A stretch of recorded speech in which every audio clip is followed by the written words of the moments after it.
More here, bringing you the second root repair of the day at Restore Orthopedics and Spine Center in Orange, bringing you cutting edge orthopedic surgery, Mora cutting edge orthopedic surgery.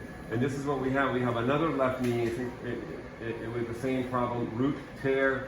This root tear was a little bit more subtle on the MRI, but the history was very similar. It's always the same.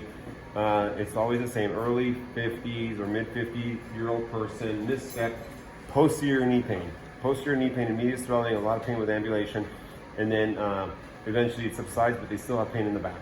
You do the X-ray, it shows a little bit of arthritis, and then you do an MRI.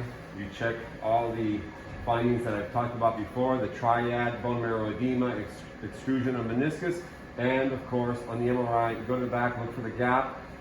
Now we have the scope in the knee right now, left knee, camera's inside the knee. Go to the back, that's the gap. I've already passed my sutures, doubled up, number 2, high tensile strength sutures that are doubled up, luggage tagged into the suture. It's almost impossible for them to pull out. And they're also number 2, which allows me to pull very hard. I put these in with the Smith & Nephew mini first pass. My rep here helps me with this.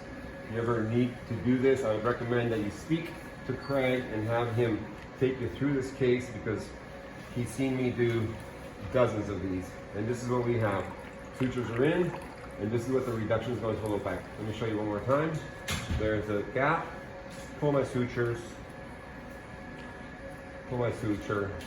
And it's going to be a near anatomic reduction of the root back into a nice, generous, bony bed.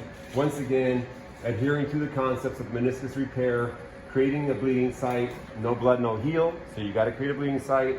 And then ABC, always be compressing, and that's why we use these big sutures. Dr. Mora here at Restore, showing you the end of the case here. Just thought you'd find this interesting, and don't forget to share this knowledge with other people, because root tears are very bad. If you let them go on without being repaired, the patient will develop arthritis very rapidly. Thank you very much.